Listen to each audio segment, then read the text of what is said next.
I'm not going to lie to you. Talking about Hawk Tui girl is probably better than talking about the Giants right now. Or the Patriots. I don't know where she's from. What's her deal? What is she majoring in? What is she, a business finance? She in marketing? Clean it up, Auntie. She majors in jokes on the street, clearly. Hawk Tui girl. Oh, man. Have you ever thrown out a first pitch? No, I haven't yet. Do you want to? I do. I was going to do one for the A's. Really? I was going to do it because Guru did one for the A's. Then they left us. they left us. I do remember that. But the PR, a lot of them was like, Bunch, you ready to throw a first pitch? I was like, let me get my arm ready. Oh, you're that guy? I remember you turned Guru. To Lucas? Dude, look, Guru, yeah, I did because, that mound is long. It is, though. It is, though. But Guru threw out the first pitch of the A's game. And how'd it go? Dude, he threw smoke. Yeah? If he threw like Guru 85. I think Dave Stewart even told him, was like, wow, that was a little steam on there. Oh, nice. You got to just throw it nice and easy. Now, Guru, that was his game 7. Yeah. That was his game 7. Joe Lowe and Dibs threw out the first pitch one time. The A's are going to have us all do it. They had their own jerseys. Oh, wow. So I was going to have my custom-made A's jersey. And then they left us. It'd be all lowercase Bonte, and then the A would be capitalized. My favorite was I came in that day, and all of a sudden, some guys like wheeling it out, and they're doing a video. And next day, I look online, and it's like the A's are doing a video about how they're wheeling out all their stuff. Because remember they're in that back room? Yeah, that was Cavill special right there.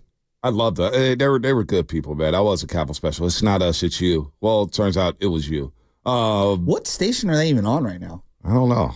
Bloomberg something? I don't know. I do. This does suck that they're leaving.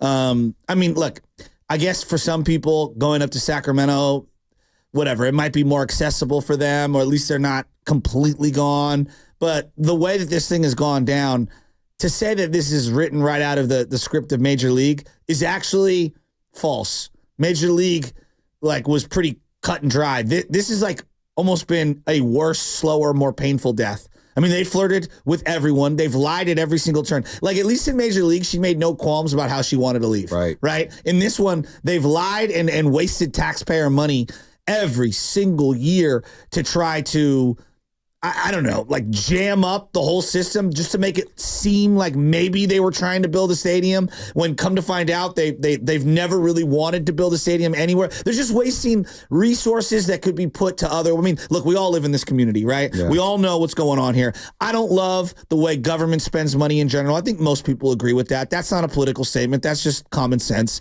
And I think that we can all realize our communities, we've got some issues.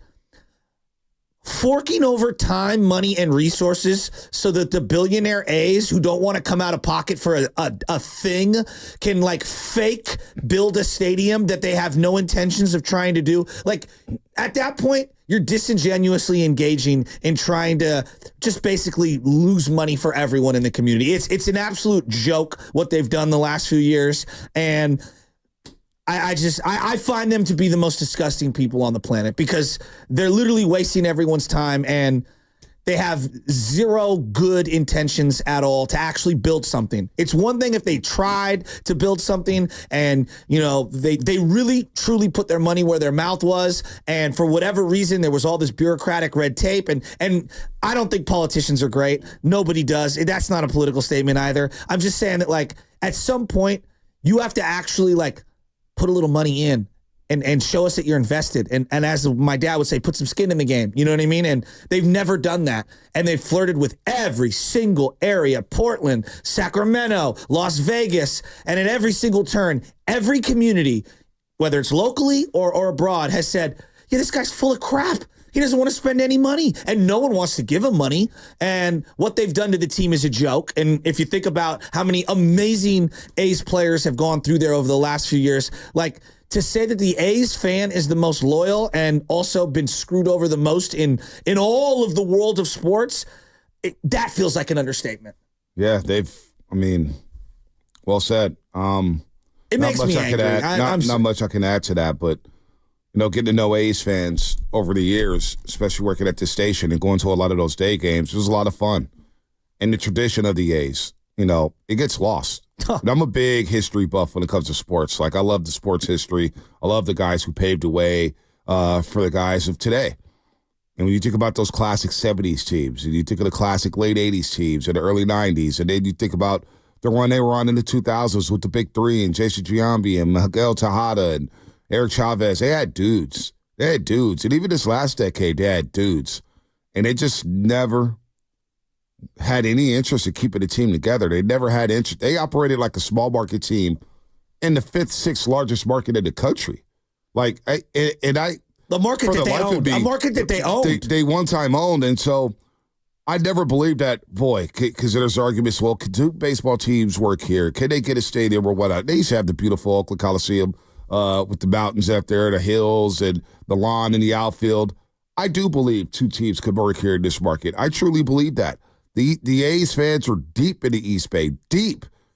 And now when you don't invest into your own product, and you don't invest into the stadium, and you raise prices for parking, and you don't fix the concession stands, and you just operate like, yeah, we're a minor league function, you're going to lose a lot of people. And they lost a lot of people along the way, workers, employees, announcers.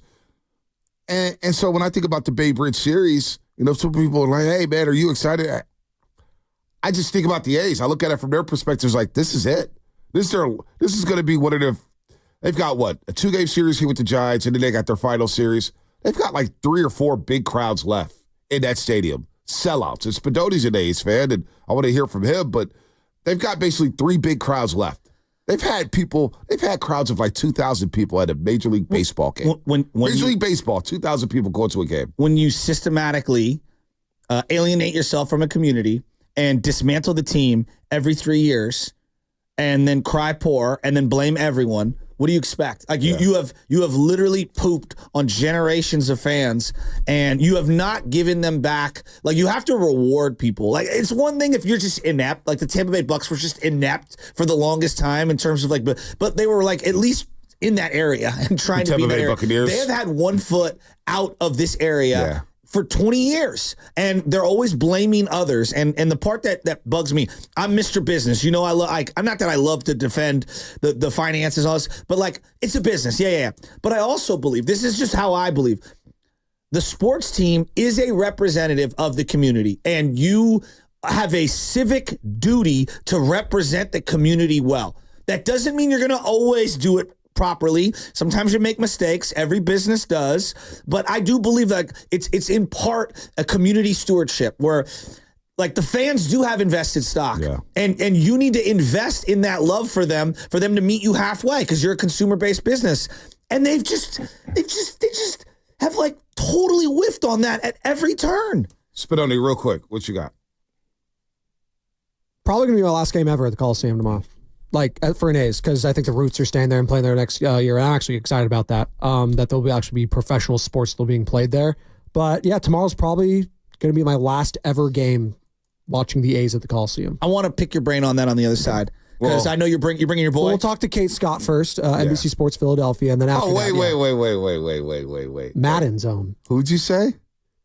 The great Scott. Kate Scott makes her return to the morning roast on the other side, folks. We buried the lead. She's coming up on the River Islands